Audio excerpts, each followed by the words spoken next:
Here we'll discuss about local self-government and constitutional schemes available in India. Introduction about local self-government. This is also called as a bottom level of an administrative pyramid. This local self-government was formed by the people of certain localities and they will elect their own representatives. The main function is to solve some of their local problems and basic needs and providing some basic amenities. Local self-government is classified into two types, rural and urban. Rural is nothing but a gram panchayat. Municipality will come under urban areas. So this is the history of local self-government, which is after independence. So in the year 1956, Balwant Roy Medra Committee was formed. The main purpose of this committee is to examine and suggest some of the improvement points, like development programs and services. They have recommended few things like three-tier panchayat systems, providing power and responsibility to those representatives, providing adequate resources and encouraging new systems, planning and development of social and economical programs. In the year 1959, Rajasthan was the first to implement this local self-government, followed by the Andhra Pradesh. Another committee was formed in the year 1977 called Ashok Mehta Committee. They have recommended almost around 132 recommendations. Here we'll see only about a few recommendations like two-tier system, compulsory powers of taxations, regular social audits, reservation for SCs and STs, constitutional recognition. So 1985 and 86, GVK Rao Committee and LM Shivangi Committee was formed. So in the year 1989, through 64th Amendment, one bill was introduced to implement the local self-government in Lok Sabha, but it was unfortunately opposed by Rajya Sabha.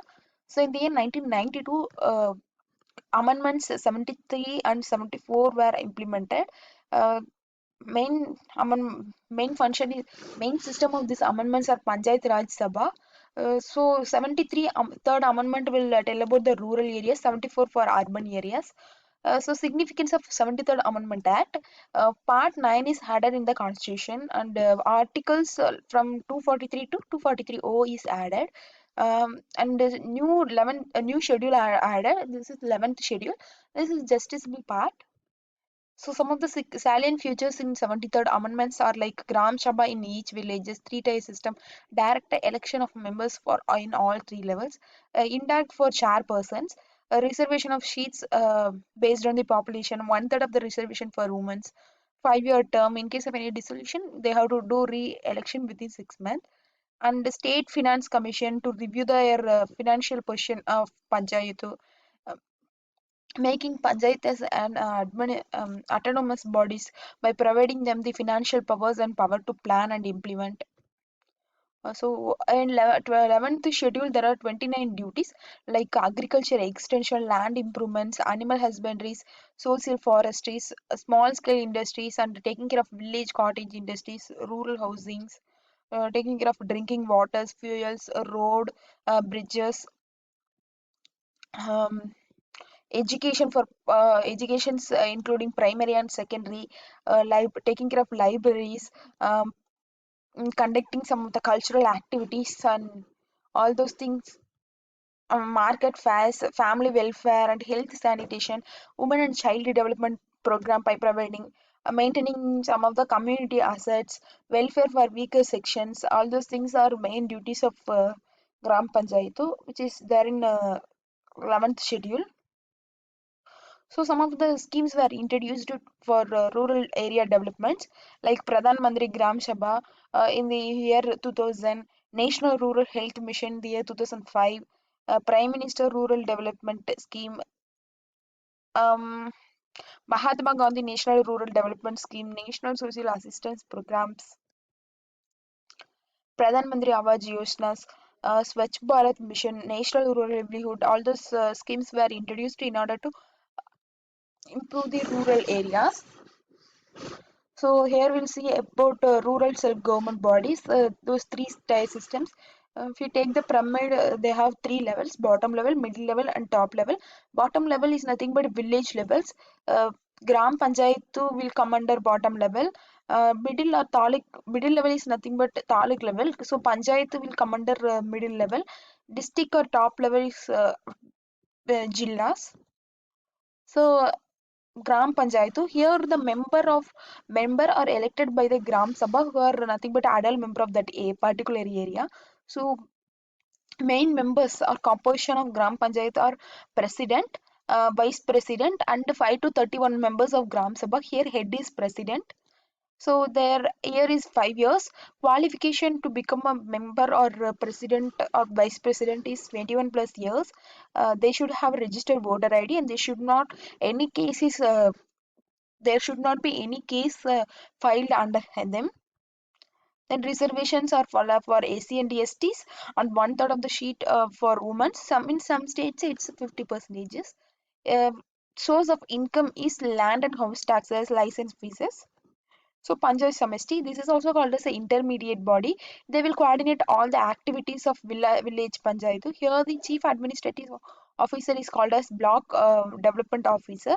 The election of chairperson is conducted among its own members. Here the compositions or members of Panchayats are president, vice president, BDOs, MPs, MLAs, MLCs, head of government departments and deputy commissioners. Here also reservation for SC and ST, and one third of the reservation for women. So source of incomes are like some of the taxes like land, water, and some income from some of the income generative programs, voluntary contributions. So Jilla, this is also called as a highest body. They will coordinate all the activities Panchayat Samasti. So here the election of chairperson will be conducted among its own members. And also the compositions are like chairperson of the district, BDOs, MPs, MLAs, and their total year is 5 years. In case of any dissolution, they can do re-election within 6 months of the period. And here the reservation is for SC and STs, and one third of the seats for women. Source of incomes are like water, all those taxes, and they will get the share of income from the local taxes, and they have the power to get the money from Panchayatu from with the approval of government. So main functions are for rural local self-governments, providing welfare and civic activities. So Panchayat Samasti main functions are like coordinating the various workings of Gram Panchayat. Jilla is to coordinate the working of Panchayat Samasti. Then all three will take care of the sanitation, water supply, street lights, roads, and safeties. Then Gram maintenance of primary education will come under Gram Panchayatu. Maintenance of primary and secondary will come under Panchayatu. Second, higher education will come under Jilla. Setting up of primary health centers is the main responsibility for Gram Panchayatu. Setting up of hospital and dispensary for Panchayat and Jilla. And Panchayat Samasti, they will act as a link between Gram Panchayat and Jilla. Jilla, they will act as a link between local bodies and government. Local bodies are nothing but Gram Panchayat and Panchayat Samasti. And significance of here will then we'll discuss about the urban self-government. The main significance of 74th Amendment Acts are like Part 9A is added to the Constitution, and the new Schedule 12 is added. This as per Article 243W. Here also it is a justiciable part. Some of the salient features of 74th Amendment Act. Here the direct election of uh, all three local self-government bodies, reservation for seats of scheduled caste like SC and ST. Here also 33%, which is around 30, one third of the members are women. Constitution of municipalities and constitution of ward committees, composition of municipalities, appointment of state election commission and finance commission or their salient futures, which is available in 74th amendment.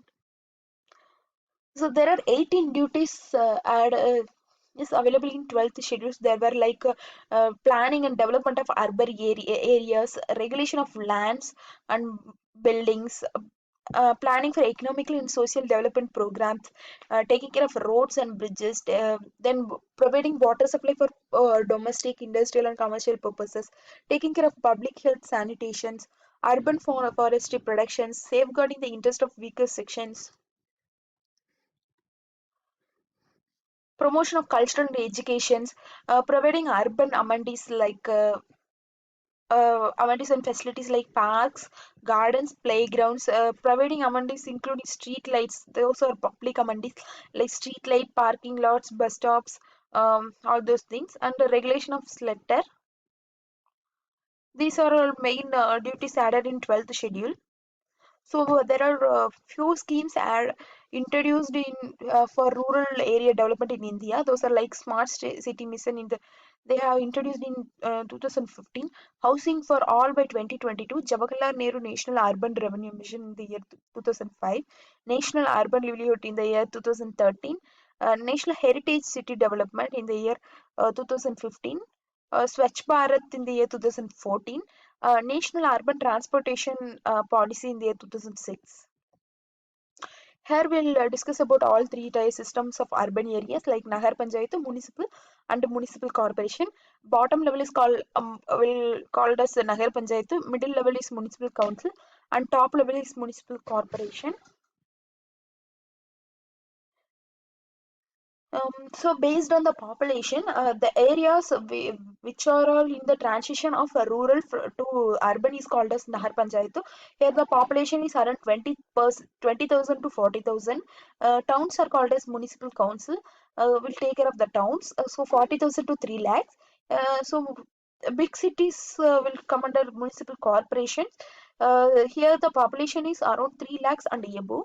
So election of councillor for Nahar Panchayat will be either councillor or ward member by the people and chairperson by board members. In municipal council, the councillor will be selected by the people, chairperson by the councillors. In municipal corporation, the councillor by the people of that local areas, and mayor will be chosen by the municipal councillor. So municipal commissioner will be chosen by the state government. Here the composition or member of Nahar Panchayat or councillor or ward member and chairperson.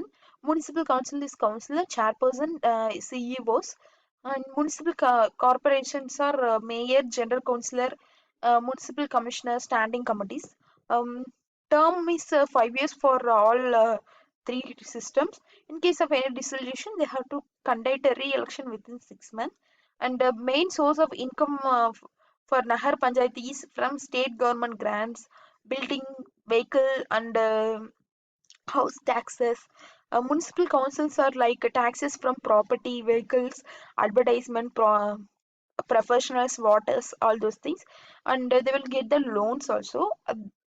For municipal corporations, some of the property tax, water taxes, and toll fees, professional taxes, license fees, parking charges, fines, and all.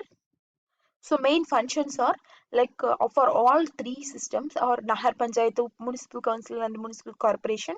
Main function is to maintain a birth and death record in that particular area, and municipal corporation will act as a link between corporation and the self government. For Nahar Panchayat, they will take care of the safe drinking water, electricity, some of the civic amenities. Municipal council will take care of transportation facilities, electricity, water supply, health and sanitations. Municipal corporation will take care of the transportation, pure water supplies, electricity, schools and colleges, and some of the other civic amenities also. So construction and maintenance of roads will come under Nahar Panchayatu. Development of public works and infrastructure will come under municipal council, and development of public work and infrastructure will come under municipal corporation. So Nahar Panchayatu, they will build some of the arcs, primary schools and dispensaries. Municipal council, they will develop some of the education, cultural activities, sports, and they will coordinate municipal council and municipal corporation both will coordinate some of the education, cultural activities and sports.